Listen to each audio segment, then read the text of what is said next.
நேரடியா பார்த்த சாட்சிகள், அத பத்தின டீடைல்ஸ் எல்லாமே இருக்கு. அது போக இவர் வீட்டுக்குள்ள வந்து போன சிசிடிவி ஃபுட்டேஜ், எல்லா ஆவணமும் அதுல நோட் பண்ணியிருக்கு. அத நீங்க ஒரு தடவை பார்க்கணும்னு தாழ்மையுடன் கேட்டுக்கொள்கிறேன். நடந்த குற்ற செயல நேரடியா பார்த்த சாட்சிகள் இங்க வந்திருக்காங்க. அவங்களையெல்லாம் நான் விசாரிக்கணும். ஓகே. வரலட்சுமி, வரலட்சுமி, வரலட்சுமி.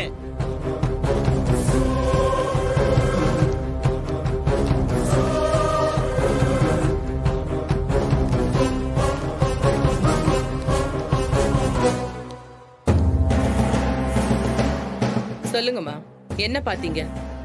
இந்த தம்பி அன்னைக்கு எங்க ஐயா வீட்டுக்கு வந்தாரு. நாங்க எல்லாரும் ஒண்ணுமே புரியாம பயந்து போயிருந்தோம். அப்புறம் அந்த தம்பி நேரா திவ்யாம்மா ரூமுக்கு போனாங்க. உள்ள போய் கதவை சாத்திக்கிட்டாங்க. அதுக்கப்புறம் என்ன நடந்துச்சுன்னு எங்களுக்கு தெரியாது சார். ரொம்ப நேரம் கழிச்சு வெளியில வந்தாரு.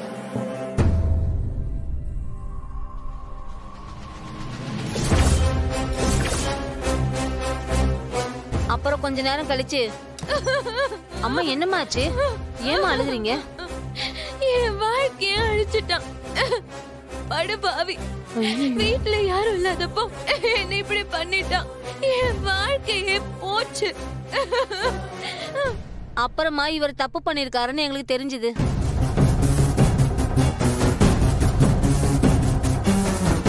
சரிம்மா, நீங்க போலாம்.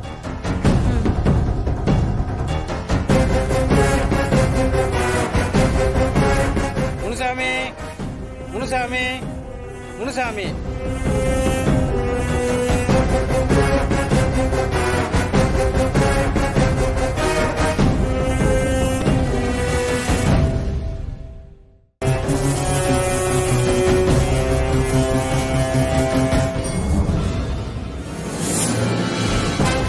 சார், நான் எந்த தப்புமே பண்ணல சார். இங்க எல்லாருமே பொய் சொல்றாங்க. திவ்யாவும் பொய் சொல்றா. திவ்யா, ஏன் இப்படி பண்ற? உனக்கு என்ன வேணும்?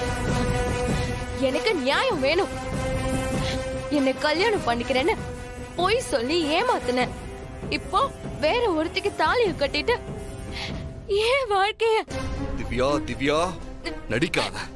ஐயா, இவன் நடிப்ப நம்பி நான் தப்பு செஞ்சிட்டேன்னு எல்லாருமே நம்பிக்கிட்டு இருக்காங்க. ஆனா உண்மை அது இல்ல.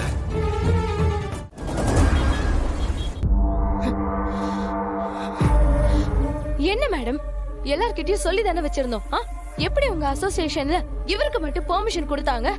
அதான் மேடம், எனக்கும் புரியல. இந்த ஆளு ரொம்ப திமிரு பிடிச்சவரு. இந்த கேஸ எடுக்க கூடாதுன்னு சொன்னா வம்படியா வந்து எடுத்து நடத்துவாரு. இந்த ஆளை யாராலையும் கண்ட்ரோலே பண்ண முடியாது. இவர்கிட்ட போவாங்கன்னு நான் எதிர்பார்க்கவே இல்லை. திவ்யா, என் மருமகளே. யாருங்க மருமக? என் வீட்டுக்கு மருமகளா வர வேண்டியவதானே. உன்னை நான் எப்படி எல்லாம் பாத்துக்கிட்டேன். உன் மேல எவ்வளவு பாசமா இருந்தேன். ஏமா என் குடும்பத்தை இப்படி பழி வாங்குற? அவன் மேல ஏமா இப்படி ஒரு பொய் கேஸ கொடுத்த? உங்க புள்ள தப்பு பண்ணது உண்மை. அத நான் நிரூபிச்சு தண்டனை வாங்கி கொடுக்காம விட மாட்டேன். அவன் தப்பு பண்ணிருக்க மாட்டாமா. அவன் அப்படிப்பட்ட புள்ளையே இல்லம்மா. என்ன நடந்திருந்தாலும், யார் மேல தப்பு இருந்தாலும், நம்ம ரெண்டு குடும்பமும் ஒன்னா உட்கார்ந்து பேசி சரி பண்ணிக்கலாமா? உன்னை கையெடுத்து கும்பிட்டு கேட்டுக்கிறேன், இந்த கேஸ வாபஸ் வாங்கிடுமா? இந்த பாருமா, உன் குடும்பத்துக்கும் என் குடும்பத்துக்கும் பழைய பகை இருந்தது. அதெல்லாம் சரியாக்கதான் உன்னை எங்க வீட்டு மருமகளாக்க நினைச்சோம். ஆனா விதி வேற மாதிரி ஆகிடுச்சு. நாங்க விரும்பி இந்த கல்யாணத்தை நிறுத்தலமா. முதல்ல அதை புரிஞ்சுக்கோ. எங்களை பழி வாங்க நீ இப்படி வேண்டாமா. தயவு செஞ்சு எங்களுக்காக இந்த கேஸ வாபஸ் வாங்கிடுமா. அப்பா கிட்ட வேணா நான் பேசுறேம்மா. என்ன சார், எங்க வந்து என்ன பேசிட்டு இருக்கீங்க? பாதிக்கப்பட்ட பொண்ணுக்கு நியாயம் கிடைக்கணும்னு நாங்க போராடிட்டு இருக்கோம். நீங்க அவளை கன்வின்ஸ் பண்ண பாக்குறீங்க. இதுக்கும் சேர்த்து உங்க மேல கேஸ் ஃபைல் பண்ண முடியும். மேடம், இவங்க சொல்றதெல்லாம் காதுல வாங்காதீங்க. வாங்க போலாம். ஐயோ ஆ, திவ்யா திவ்யா திவ்யா. திவ்யா சொல்றத கேளு திவ்யா. ஐயோ என் பிள்ளை எப்படி நட்டாத்துல விட்டுட்டு போறாளே. எனக்கு என்ன பண்றதுன்னே புரியலங்க.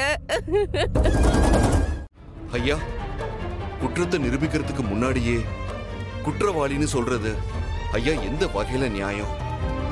இன்னும் கொஞ்ச நேரத்துல நீங்க குற்றவாளின்னு நிரூபணம் ஆயிடும் mister Vetrivel.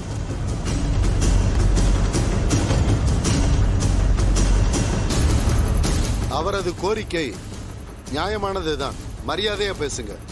Sorry my lord. குற்றம் சாட்டப்பட்ட வெற்றிவேலை குறுக்கு விசாரணை செய்ய என்னை அனுமதிக்கவும். Yes, proceed. நீங்க திவ்யா வீட்டுக்கு போனது உண்மைதானே? ஆமா. அந்த வீடியோல இருக்கிறது நீங்க தானே? ஆமா.